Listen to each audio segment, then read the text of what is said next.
jëf waa Sénégal ñoo ngi ziar ñëpp ñoo ngi béggee ñëpp di ziar kilifa aada yi kilifa diine yi ak kilifa cosaan yi.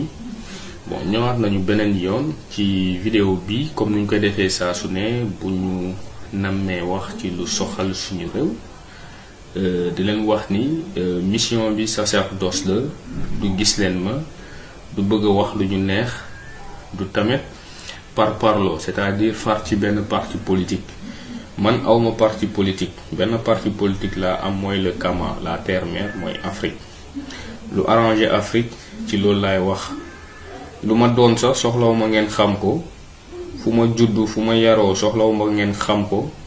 mais lenn rek laa bëgg ngeen xam mooy bëgg naa Afrique te bëgg naa leen te loolu kese moo tax may wax te ci loolu laa bëgg a deewee donc wax leen ni ñoom Lumumba ñoom Thomas Sankara ñoom Mamadou Dia ñoom Cheikh Anta Diop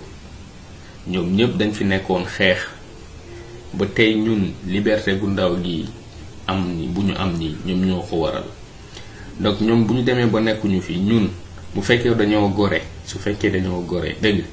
war nañu taxaw def ni ñoom quelle que soit situation bu ñu mënti ne quel que soit lu ñu am niveau de vie bu ñu yor war nañu xeexal der bu ñuul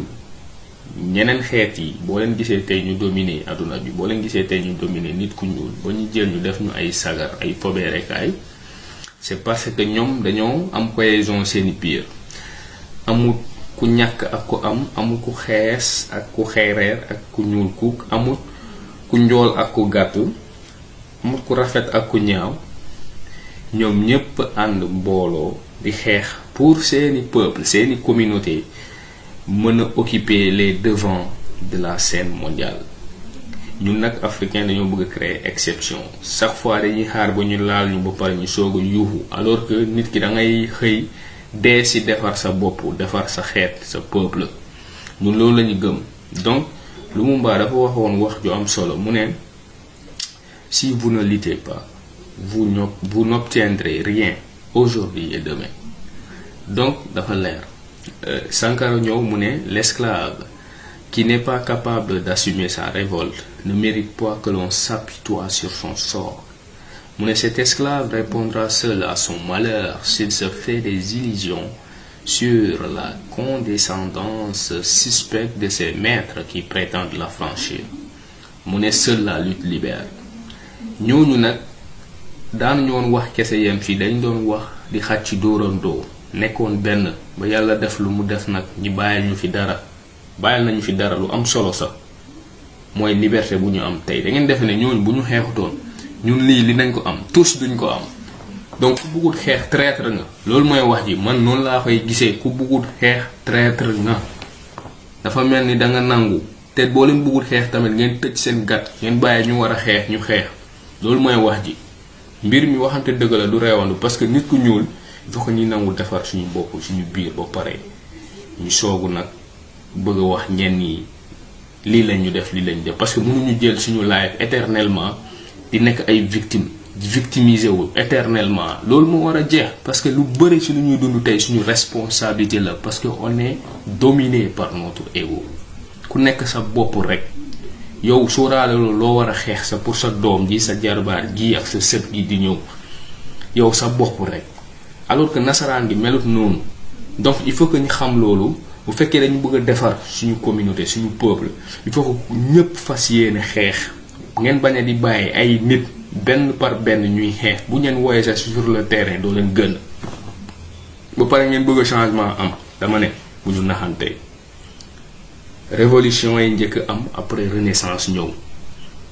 révolution su amul point de renaissance donc seen monument de la renaissance boobu ngeen tabax Ndakaaru bu yóbboo ngeen xoolee ko ni objet d'art kese la parce que amul benn symbole parce que lan la amut révolution amut renaissance mënut am loolu nag man sama gis-gis la sama point de vue personnel la dina am nag ñu bëri ñuy ànd ak man ci loolu donc di ngeen gis ni ñun amuñu parti politique faruñu ak kenn rek la ñuy àndal bu ñu gisee ni mu ngi def loo xam ne moo arrangé suñu continent suñu peuple mu ngi liggéey ci loo xam ne moo arrangé le Kama ñun nag bëgguñu liggéey ak ay larbin, bëgguñu liggéey ak ay marionnette ñoo xam ne ñoom clientélisme politique moo leen tax a jóg. Ay lobbying la ñuy liggéeyal ay loge ay société secrète la ñuy liggéeyal. ñun ñooñu taxuñu jóg. ñun ñuy liggéeyal mooy ñoo xam ne dañu pare joxe seen bakken pour suñu peuple. ñu ànd ak ñoom ñu sonné révolution bi défendre leen ci nuñ ko mënee su jaree sa wàcc sur le terrain ñi def ko. Donc dañu waxante dëgg suñu biir bu fekkee dañu bëgg a évoluer. Donc di ngeen gis ni dëmb Ousmane Sonko dafa def sortie. lu tax mu def discours bi sortie mu wax ak ñun dafa baax. Leadership ci wàllum politique dafa baax te politique nag defara ko taxu jóg. tey nag la politique mel ni Sénégal boo tàggooyee sa papa ak sa yaay sa waxoon damay dem politique rek mu ne la xëj bàyyi politique safara la lay dugal bu fekkee nag ku am foi la du la bàyyi nga dugg ci politique. Alors que politique sang-sang yi ak yonente yi yépp yu fi jotoon jaar bokk na ci lu ñu doon def ci kaw suuf politique. Mais quel type de politique? C'est la politique dans le bon sens, l'art de bien gérer la cité. ñoom loolu lañ doon def. Mais tey rek ngay gis nag ku jóg jël politique def ko gagne-pain. looloo tax nag ñoo xam ne xam nañu jargon politique yi ñu dolli leen ci professionnel. C'est des politiciens professionnels ñoo xam ne politique du ventre moo leen tax a jóg. dañu bëgg a jël politique nag di ci dundee. Alors que képp kuy def politique te musoo nekk millionnaire ak milliardaire avant nga ciy dugg nga xëy 1 an 2 ans nga commencé tabax ay immeuble nga ne yow millionnaire nga di dawal oto yoo xam ne millions yi lañuy jar ay 10 millions ba ci kaw sàcc nga. Donc di ngeen gis ni Sénégal bëri na ñoo xam ne ñi seeni biir ay politiciens ay sàcc yu mag lañu. kenn du nekk politicien gannaaw bu nga nekkee ku ndóol laata nga ciy dugg nga xëy rek doon milliardaire wala millionnaire. C'est pas du tout normal. Donc nit yi mel noonu tey waruñu ñëwaat fii bëgg a taxaw pour diriger suñu dëkk. xawma keneen mais man moom duma leen ko may. te bëgg naa jeunesse bi yépp mel noonu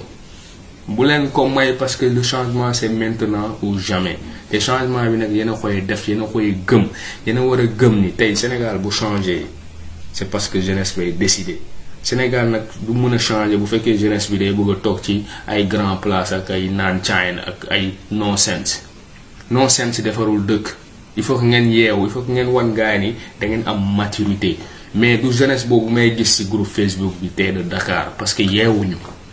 jeunesse boo xam ne mënuñu discuter benn débat boo xam ne bu nekk ci logique da ngeen defee ne ñun divertissement daf ñu war ñun africain da nga warul divertissement sa lu bëri. Parce que da nga nekk 13 ans retard gars yi dañ la jël dugal la ci cuvette ba pare raw la ay kilomètres ñu soog la ubbi ñu ne ñëwal. Au lieu que nga daw gaaw nga nekk ci loo xam ne lu réaliste defuñu loolu. gars yooyu noonu tëjoon ñu ci cuvette bi lu ñu créé tegal ñu ko ñun loolu la ñuy jël nekk ci fecc gu bëri rek foo gu bëri rek. ngeen def ne dëkk loolu moo koy defar dëkk science moo koy defar industrie technologie ak agriculture. Voilà da ngeen gis ni Ousmane Sonko ci loolu la leen wooyee dëmb ci discours am. léegi Sonko dafa yàgg wax su waxee dafa am nag ay idiots yoo xam ne dinañu gën souvent ci sites yi comme léegi sites yi comme marché bu tas la. Les sites internet maintenant poussent comme des champignons au Sénégal avec zéro cohérence. Ligne éditoriale bu farfelu la xamuñu sax la ñuy liggéey. am na sa ñooñu noonu duppee seen bopp tey ay porteurs de voix ñeneen yi nekk ay Baye Fall pour le chef de l'État. Ousmane Sonko bu gënee ñi ne ñoom ñooy gën di jeter le poudre dans les yeux des Sénégalais nag bu jël sa yuur nga jox ko ñooñu sa affaire la. Mais Sénégalais gu yeewu nouveau type de Sénégalais yi génération consciente gëm naa ne doo leen jël seen bopp ngeen jox ko ay dof yu mel ni Mame Gor Diazaka bugguma ci sori parce que awma jotom. Pour man amul niveau koo xam ne mënul tekki ci musique ak musique ni mu yombee. Wally Seck xale gu ndaw gi bu muy tàmbale musique yàggul ca lu mu ko raw mun na ko fay. mu ne tey moom mooy ñoo taxaw pour jéem a caricaturer négativement benn leadership fort ci politique goo xam ne moom moo incarné vision nouvelle génération. Pour wax leen ni Sonko dañ koy accompagner parce qu'il a une vision panafricaniste. Parce qu'il a une vision patriotique. dafa pare liggéeyal Afrique wax ma leen Sénégal mais nouveau type d'Africain moo nekk ci moom ñun loolu rek lañ koy jàppale. lu mu doon lu mu sant fu muy lu muy nu muy jullee ak suñu yoon new si tarixa bu mu bokk on s'en fout de tout ça mais tant que mu ngi ci dynamique bii tant que mu ngi ci suite logique bii pour man ku bëgg a Sénégal moom nga war a jàppale boo ko defut ab naafeex nga soo ko defut ab naafeex nga quel que soit nag ci lu ngay bokk ak ci lu nga gëm ak ci lu ngay jiite naafeex nga parce que nit boo bëggee sa réew da ngay ànd ak dëgg te dëgg moo nekk ci sa waay donc dëmb dafa gën def ab discours bu solennel lu tax ma ne dafa solennel ci lu mu leen wooyee mooy sookul mooy base le développement commence toujours par la base et pour la base lu tax ma wax lañ ko mooy agriculture mooy base lépp dam leen di jox exemple Chine ak Malaisie tey ñu nekk ay dragon ci économique mondiale te pourtant 1945 ñoo bokkoon même niveau ak Sénégal tey Chine xool nañ ko fu mu toll mooy première économique mondiale économistes yi ñu ngi koy considérer comme un dragon avec plusieurs queues ay jeen yoo xam ne day màgg rek tey Chine mooy dundal àdduna bi yépp foo dem ci àdduna gi produit am yaa ngi foofu xam ngeen lu tax ñu am loolu digression ñu dellu gannaaw dafa am benn dictateur gu ñu amoon comme ñun ku jël dëkkoom tënk ko ci rigueur rek ñu ne dictateur la africain da ngeen con nasaraan fu mu def ba évoluer dictateur yi tax bugut ngeen def loolu ñi nax leen dictateur gu mel ni Macky Sall moo bon koo xam ne da leen di jël ni noot leen tënk leen ci dara doo leen évoluer muy liggéeyal nasaraan yi kooku dictateur googoo bon kooku mooy dictateur gu gën bon koo xam ne poubelle sax moo ko gën pour wax leen dëgg mais dictateur boo xam ne dafa jël dëkkoom tëj ko pour defar seen xel jox leen fou encourager leen jox leen détermination pour ñu évoluer kooku dañ ñuy pousse toujours pour ñu rey ko loolu tax rey ngeen fi Kadhafi rey ngeen fi Thomas Sankara rey ngeen fi ñu bëre ñoo xam ne dañ leen gëmloo ni ay dictateurs lañ alors que c'était les gens normaux pour vous ce sont les bons dirigeants qui devaient changer l'Afrique ñi nelawal leen ba leen rey ci loolu nag nasaraan yi tey ci loolu la gën a taxawee nag dañu ci tey nag la gën taxawee ci loolu parce que am na nouvelle génération bu nekk di ñëw y a une nouvelle ère qui est en train de respirer dans les entrailles du Kama. Afrique dafa war a évoluer dafa am ngelaw lu bees bu nekk du souffler ci buntu continent africain mooy lan ab révolution nag moo war a jiitu renaissance monument de la renaissance googu c'est un objet d'art mais renaissance amagut parce que révolution amagut te révolution nag Sénégal kenn waru ko ci jiitu bàyyi leen laxisme bi na ngeen nangu gëm révolution day commencer comme Mao nu mu defee chinois yi ñun mun nañu am suñu démarche personnelle mais développement dama leen wax ni amul exception ligne droite la soit da nga koy topp nga doon ko wala nga bañ ko topp doon leneen mooy un pays pauvre très endetté comme ni ñu mel actuellement. Mao bu mu jëlee Chine da leen tëj seen lépp la tëj amul benn dëkk bu nekk ci àdduna gi bu amoon accès ci benn chinois sax mu responsabiliser leen mu imposer leen ñi ñeme liggéey suuf si mu imposer leen discipline mu imposer leen cohésion sociale bëggante seeni biir respect seeni biir ba benn instant gars yi commencé yuuxu ñi naan dafa sévère ba Mao noonu la xëyee dem Deng Xiaoping ñëw Deng Xiaoping bu mu yegsee nag moom moo créé lii di ouverture ubbiwaat frontières yi may léegi chinois yi mën a dem conquérir àdduna gi parce que wóor na ko ni kii nekkoon fii di Mao defar na nit defar na un nouveau type de chinois c'est très important nit ki laata ngay exploiter ses ressources minières ses matières premières da nga war a njëkke am ay ressources humaines de qualité te Sénégal amuñu loolu ndax corruption dafa bëri bu ñu juboon bu ñu nekkoon ay nit yi baax corruption lu am Sénégal soo leen gisee sàcc gi bëri ak duul gi kàcc gi c'est parce que suñu dëkk moo jubuñu quel que soit nag lu ñu am ci ay kilifa diine ak aada quel que soit lu ñu am ci ay savants mais pays bu corrompu la il faut que ñu nangu en majorité il faut que ñu nangu defaru bu ñu bëggee évoluer nag góor yàlla dafa ñëw taxaw du leen woow pour ñu defaru bu fekkee da ngeen bëgg lu baax bàyyi parparloo bi xaaj ak seen mbirum tarixa ak affaire de ethnocentrisme régionalisme da ngeen ko topp ngeen dem defar Sénégal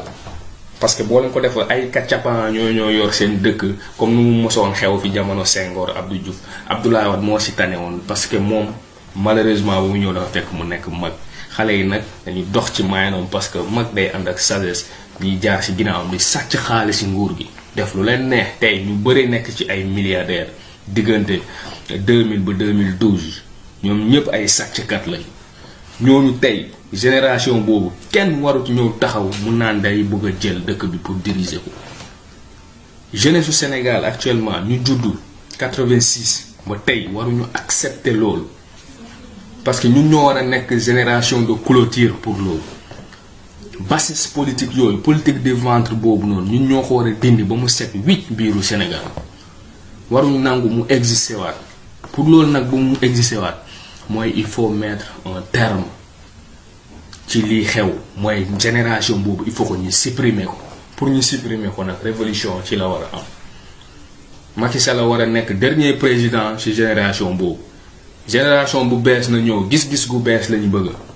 ay panafricain lañu bëgg ay patriote lañu bëgg kon nag ay patriote mooy ñoo xam ne dañu xam ni Afrique dafa war a moom boppam ñoo xam dañu xam ni nit ku ñuul dañ ko war a respecter dignité humaine dafa war a njëkk a commencer ci ñun parce que ñun nag ñooy berceau de l'humanité ak noonu ci ñun la commencer da ngeen koy nangu loolu la ngeen bañ ko nangu nag loolu la ndax seen maam Cheikh Anta Diop da ko fi wax te ci ay plateau yu étincelant la toog mu défendre idéologie googu noonu ba ñëpp nangul ko ko tey am na ñuy bañ dëgg la mais loolu moo am sénégalais ne da ngay gëm sa bopp ñun nag dañoo aliéné trop peuple bu gën a corrompu Afrique ñu nag Côte d'Ivoire la loolu dafa am mu suñu gëm suñu bopp ay larbin dëgg lañu ay marionnette dëgg lañu bëgg a def suñu bopp ba kañ da ngeen gëm ni nasaraan gi nañu bëgg fuuf ko ñun suñu bopp ngeen nekk ku nekk sama bopp ba ngeen égoïste yow sa famille na tedd rek ci politique bi na texeel sa waa koñ nañu texe quoi après le reste c'est en fou quoi loolu mooy problème Sénégal la preuve mu ngi ni nit ki day sàcc alalu Sénégal pare mujjee doon star suñu biir day sàcc alalu Sénégal ba pare géwël yi ak seen tamay ak artistes yi yëpp di ko woyal alors que kooku kaso ga la war a jëm delloo suñu alal mais du ñu def loolu ñu nekk fii di ko tëggal ay tama di ko ndaax ngeen bëgg a defar Sénégal ci loolu Sénégal non sens ngeen ko bëgg a téye tënk ko ci loolu du dem fenn nañu waxante dëgg donc dama leen wax ni Deng Xiaoping ñëw jàpp Chine ci benn génération 30 ans ci lu États-Unis ak Europe lu ñu munut ci un siècle moom la chinois yi def ci 30 ans ci benn génération mooy génnee réew mi ci agriculture yóbbu ko ci industrialisation ci technologie tënk àdduna bi yépp ci benn 30 ans diriger àdduna bi économiquement ba tey foo dem ci àdduna bi sur tous les plans seen produits yi ñooy consommation réelle foofu dañu waxante dëgg pourtant dëkk googu moom ak Malaisie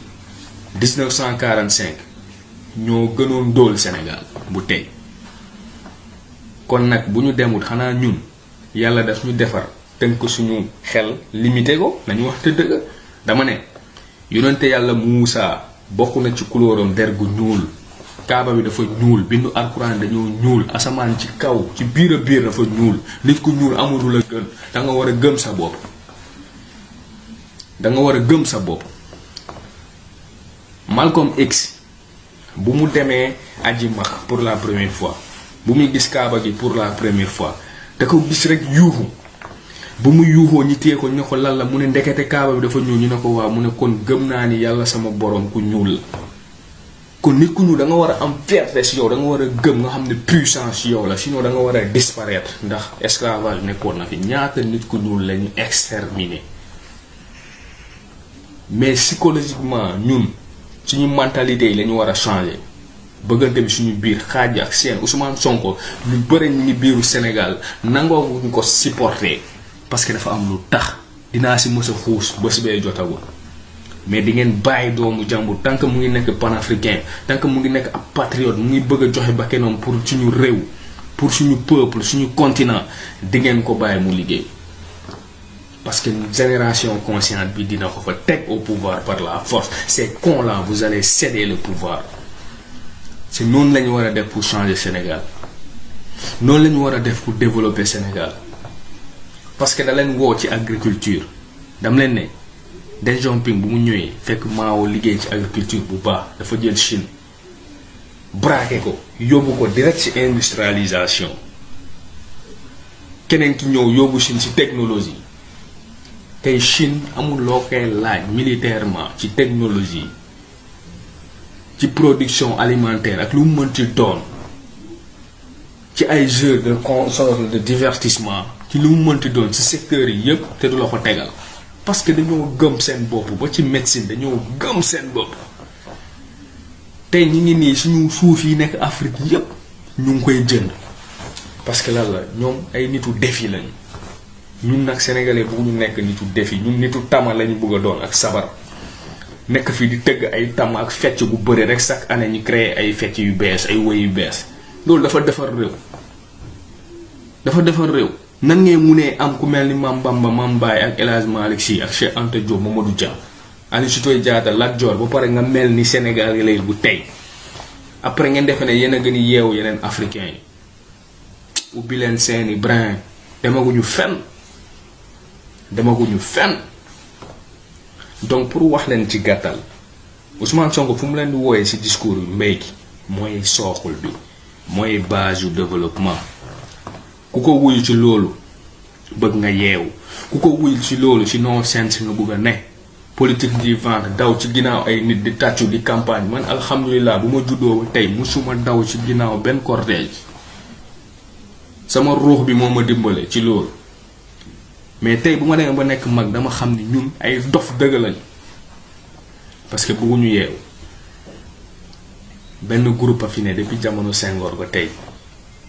bëgguñu téye ay illettrés bëgguñu téye ay dof parce que ñun ñoo leen njëkkee wan ni dañoo dof te si ñun lañu jógee loolu moo gën a daw yaram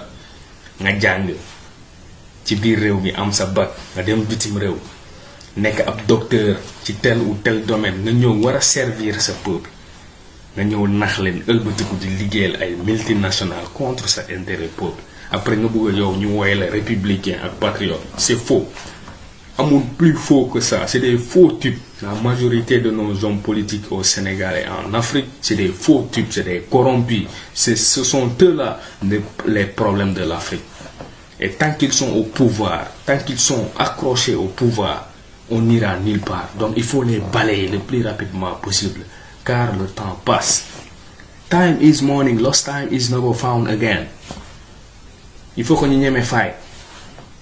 C'est le moment, c'est pour maintenant. Le développement, c'est maintenant ou jamais. L'Afrique doit changer maintenant ou jamais. Et ça doit commencer par une révolution. Su boobaa nag renaissance am. Su boobaa seen monument boobu ngeen def Yoff ci lay gën a am symbole ci lay gën a am valeur mais tant que mu ngi foofu te révolution amul renaissance amul objet d'art la. loolu tax man muusuma fa dem bëgg ci taxaw pour photo parce que man dafa am nu may raisonner ab dof la philosophe la dama am sama propre philosophie. Donc il faut que ñu xoolaat suñu bopp mënoo leen jël Sénégal bëgg ko développer sans l'agriculture da ngeen gis fi benn nation bu nekk ci àdduna même États-Unis ci agriculture lañ commencé suñu maam yi ñu doon jàpp Afrique di leen yóbbu seen dëkk pour lan la woon da ngeen defe ne pour dem sàmm nag la kese wala da ngeen defe ne pour dem daw defi sport la wala pour jogging wala pour dawal vélo suñu maam yi ñu doon jàpp jamono yooyu noonu ñu bëre dee ñu sànni leen ci océan yi ñi leen di maltraité def leen ay mala pour agriculture la woon pour ñi mën di bay dund am doole ñi mën di am créativité di xalaat ndax nit ki su xiifee mënut am inspiration pour mën di créer dañu wax dëgg bu ñu lekkee ba suul ñiy jaay xaalis muy dugg ci leen ñi mën di créer looloo tax ñu am industrie tey di produire ah ba ñuy ñoo jël suñuy matières premières yi en brut comme ñun dañoo con toujours ay produits bruts lañ leen di jaay ñu dem jël leen segmenté leen def ko ay produits bëri ñëwaat jaay ni ko nag ay chips ay bonbon ay tàngal ak yeneen suñu doom yi di lekk rek ñun kañ lañuy muus ba ci loolu lañ bëgg a dee même suñu jën yi sax mënuñu ko defar suñu dëkk il faut que ñu jaay leen ko ñoom ñu yóbbu ko defar ko ay thon yu baax indiwaat ko ñu koy jaay kañ lañuy muus ñun kañ lañuy yeewu. Donc le changement c'est ici d'abord changement des mentalités révolution fii lay commencer ngeen bàyyi parloo régionalisme ethnocentrisme tarixalogie bàyyi leen ko affaire de diine amul solo ku nekk na nga gëm loo gëm nga nekk ci loo nekk sa affaire la man miy wax ak yéen dafa am lu ma gëm ak lu ma pratique dafa am tarixa bu ma bokk mais su ma la ko waxul doo xam soo ma suivre lu yàgg doo xam parce que mun naa toog 1 mois doo ko gis sama page nu ma dikkee rek xëy na mun naa yëngoo noonu ci ay événement la mais lépp ci kat mi laa koy def ci baatin sa borom danga koy wéetal da ngay wéet ak sa borom mais gis leen ma te bu ngeen wooyee ci loo xam ne moom la dëkk bi yëpp pencoo wala que nga xool loolu ngay nekk di parloo ba koo war a fal sa doo ko fal donc Sonko fu mu leen wooyee mooy man dama ko yàgg wax mooy défi ba la Sénégal wala relever ainsi dam ciy xuus mooy mbirum agriculture bi dañu war a bëri ay ferme jeunesse da nga war a gëm ni suuf du trahir loo ko jox da la koy delloo ba mu mat sëkk loo ko jox da la koy delloo ba mu mat sëkk laa la wax ni dëkk yi ñoo leen di gis yëpp ci àdduna bi loolu lañ def amul exception muy France muy Allemagne muy États-Unis muy Corée du Nord muy Chine muy Nigéria bu ngeen gis ni nekk suñu dragon biiru Afrique même bu fekkee am na côté yu pauvre biiru Nigéria yi tout am na dëkk yi développé même Paul Kagame bu mu paree relever défi dëkkom agriculture industrialisation ci loolu la appesantiru du nekk fii di def ay discours de grand rhétoriqueur wax lu neex gars yi tàccu tamay rire grand théâtre après ñu def ay dédicaces yu gudd ñoom Youssou Ndour di def ay concert fee ay ñoom Wally Seck dëkk kenn du ko defaree ci yooyu sama gars yi dëkk kenn du ko defar ci loolu bu ñu naxante suñu biir non sens bi dafa bëre Sénégal non sens bi dafa bëri seen on est très en retard malgré le fait que ñu am ay érudits suñu dëkk malgré savants yi ñu am suñu dëkk mel ni Cheikh Anta Diop ak Mamadou Dia malgré que révolutionnaire yi ñu amoon suñu Aline Sitoé Diatta ak Lat Dior suñu kilifa diine yi suñu maam yi tedd yooyu ñun nag dafa mel ni royuñu dara si ñoom tey ñan la ñuy jël def leen suñu référence dem leen xool ñan la ñuy référé wu ay nit yoo xam ne ay non sens la ñuy dund. ñooñu ngeen di référé wu ci lépp gëm leen seen bopp donc sa waa ji fu mu leen di wooyee déglu leen fu mu leen woo ngeen bàyyi politique du ventre bi di déglu ay discours politique politiciens yi du leen yóbbu fenn mooy lan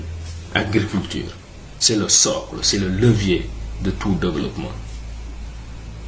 boo leen béyee di ngeen jaay di ngeen lekk te boo leen jaay xaalis bu dugg see di ngeen jël xaalis boobu ngeen investir ci seeni éducation seeni santé ainsi de suite di ngeen développer seen réew créativité dina am te nag dëkk bi dina bëre ñu am doole ñu sétif ni man nii du bërewaat Sénégal boo leen demee peuple Afrique ñun ñoo gën a sétif parce que lekkuñu ba suur ceeb ak dëwlin kese parce que duñu consommer local lépp lu ñuy consommer dañu bëgg mu jógee bitim réew te day cher looloo tax ceeb ak dëwlin kese lañu mën a lekk. mais tey bu ñu doon béy ay produits yu diversifiés ay produits multi agriculture multi consommation multi vitamine kon sénégalais yi ngànde nga gis mais ku fa ngàndere dafa entraîné ba sonn pour doon mbër nañu waxante dëgg la rek affaire bi du parloo donc pour la première fois ngeen am ab leadership boo xam ne panafricain la patriote la bu am discours bu sûr bu clair et limpide et précis nekku leen di nax te pourtant opposant la léegi nag da ngeen di nekk fi di poser question waaye xaalis boobu fa la koy jëlee ak ferme yi affaire yooyu bu leen ñu sonal ñaata sénégalais ñoo nekk bitim réew nekk ay patriote mënul liggéey ak ñoom mënuñu ko financer ferme yooyu amut ay banque yoo xam ne mun nañ engagé wu di financer ci secteur yooyu yéen ñëpp boo leen gëmoon liggéey suuf si ngeen am benn somme boo leen teg banques yi financer leen ngeen liggéey suuf si mais seen état bi da leen maintenir lañ ci benn état psychologie benn psychosociologie bu bon ba ku dem di béy ci suuf si pauvre ngeen koy xoole alors que ngeen xool les plus riches du monde ay agriculteurs lañ ay éleveurs lañ dëkk nag secteurs yi yëpp ñooy tourner boo bëggee sa dëkk moom boppam mais doo jël say matière brute nga ko jël di ko jaay ñenn ñi ñu koy segmenter di ko indi di ko jaay sa waa dëkk ñuy consommer des fois ñi def fa loo xam ne mooy rey suñu njaboot xam ngeen bu baax lu may wax mbir mi combat mu ngi ci biir xeex mu ngi ci biir peuple africain dafa dëgër rek mais produit ñu lekk kese mun nañu ci rey kon nag boo leen bëggee am sécurité dëgg-dëgg sécurité alimentaire ci la bokk te loolu nag pour nga am ko il faut nga nangu béy suuf si te béy suuf si nag pour mu mën a nekk réalité il faut que jeunesse bi engagé wu te jeunesse bi pour mu engagé il faut que ay leader wax leen dëgg-dëgg réalité yi nekk ci suuf si lan mooy suuf ban njëriñ la am ci développement loolu la Ousmane Sonko nekk def ci discours am nag wax leen loo xam ne moo sûr moo wóor dem leen wuyu ko bu leen nax seen bopp man nekkuma politicien ñu ma xam dëgg wala laajee dañ leen wax man duma politicien professionnel awma parti politique mais sama politique lii la politique nag ku nekk mun nga ko defee sa façon c'est l'art de bien gérer la cité l'art de promouvoir les idées devant développer la cité man lii mooy sama politique pour le moment donc dañ leen di wax dëgg kese Sonko suba sax bu ëlbatikee nekk ab mbaam ñun ñoo koy ñef loolu il faut que mu leer te gëm naa ñemewu ko def par respect gëm naa ñemewu ko def te bés bu mu ko defee tamit je serai le premier kuy gën dal ci kaw te dina ko sentir bu baax donc nañu wax te dëggal fu mu leen di woo loolu la na ngeen gën en masse ngeen dem liggéey suuf si suuf du nax doomu aadama état gi war na ruus ndax état gi war a créer ay ferme yu bëre parce que banques yi yëpp ci direction la ne moom mooy diriger pouvoir bi tey bu gëmlooy jeunesse Sénégal bàyyi leen jakartaay wala ñu war a dawal jakartaa nañu dawal jakartaa mais ñenn ñi war nañu mën a dem ci suuf si ba pare nag mu dimbale leen accompagner leen ci sur tous les plans ci expertise bi ci lépp ci moyens yëpp jeunesse bi bu gëmee suuf si rek Sénégalais yi commencé dund te am nañu suuf yi fertile Casamance mu ngi noonu Saloum mu ngi noonu dañu waxante dëgg yeneen suuf yoo xam ne amuñu fertilité noonu mun nañ leen accompagner jox leen engrais dolli leen engrais ñu gën a am doole mais moyens yu fay gën tey sénégalais yi siy dund donc ak leader politique gën mu ne leen ñëw leen ñu dem béy suuf si ku leen wax leneen lu dul loolu da leen di nax parce que dañ leen bëgg a gëm loolu yéen nasaraan ngee war a jël petite cuillère bi di leen dundal chaque jour bu ñu jëloon sa kudulus jox leen ngeen lekk ngeen gëm ni di ngeen suur mais ay cuillère yu ndaw la ñuy jël pour dundal leen bu yàggee ñi mbéj leen ngeen yuuxu parce que ñoom loolu mooy seen politique dañ leen di nax la carotte et le bâton da ngeen muus bu leen def seen bopp ay dof-dof yoo xam ne ku jóg nax alors que ñu ñëwee setu Mam Bamba ak Mam Baye ak Seydina Limamou Laye El Hadji Malick Sy Aline Sitoé Diatta ak Lat Dior mais nañu waxante dëgg man yenn su ma ko gisee damay rus donc boo leen nekkee fii di jël seeni yuur yi ak seeni ruux yi seen xol yi di ko dënk ay nit yoo xam ne ay mbaam lañu suba nag bu ngeen defee fii am yëfi mbaam yéen a ko teg seen bopp boo leen jëlee nag seen xel yi seen nopp yi di ko jox ay nit yoo xam ne ci lu sensationnel la ñuy nekk ñu mel ni ñoom maam góor jajaas ka xaw ma jajagaa sax xaw ma jajalalaa sax ñi nekk fi bëgg a jël Ousmane Sonko def ko seen produit pour ñu wut buzz da ngeen di sonal seen bopp parce que ay dof lañu xale bu ndaw mooy wax ak yéen sama wee yii sax maam góor attanu ko te xale la parce que raisonnement am boo ko déglu nga xam ne muusul yeewut xamut bu mënoon dara ci wëy lay tekki parce que wëyee gën a métti moo gën a yomb kay laa bëgg wax man tey su ma nekkoon musicien léegi ma tekki dama ko bëggut rek ku mënul dara ci musique lan lay mënee dara ci politique wax ju bëre kese moom Tëngéej googu mu ne pollution bi nekk fa usines yi wër ko noonu waa Tëngéej nekk di souffrir région côtière gi commencé lekk seeni kër yi ñu si wax loolu moo jara wax donc man lii laa am ci gàttal lu ma leen di wax Sonko ci lumière la leen woo soit ñaar la parce que am na benn savant bu ko wax Fanon France Fanon révolutionnaire googu noonu doon jàppale waa Algérie ci seeni guerre lii la wax mu ne génération bu nekk ak mission la soit da koy accomplir wala mu trahir ko ñun nag ñu ngi nii ak suñu mission dafa am ku taxaw mu ñuy woo ci lumière lëndëm baa ngee mission bi mooy lan nan la ñuy xeexee ba dem ci lumière bi di dem ci comme ça mbir yi leer manqué courage bañ a jël suñu responsable dañuy dem ci lëndëm su boobaa kenn ba mu yuuxu parce que am na ñu fi doon tàccu ci élection présidentielle yi passé ñoo njëkkee yuuxu fan yi nañu noppi nag man loolu laa am lu ma leen di wax sa waay saa yi mu gënee lu am solo lay wax c'est le seul opposant koo xam ne ñëpp gëm nañu ni mu ngi opposé te pouvoir bi mu ngi def lu muy def saa yi mu defee lu dul yoon mu wax leen dëgg te jox leen ay suggestions bind ñaari livre teg il n'y a pas plus pragmatique que ça il n'y a pas plus clair que ça il n'y a pas plus professionnel que ça man loolu laa am lu ma leen di wax wassalaam la patrie ou la mort nous vaincrons.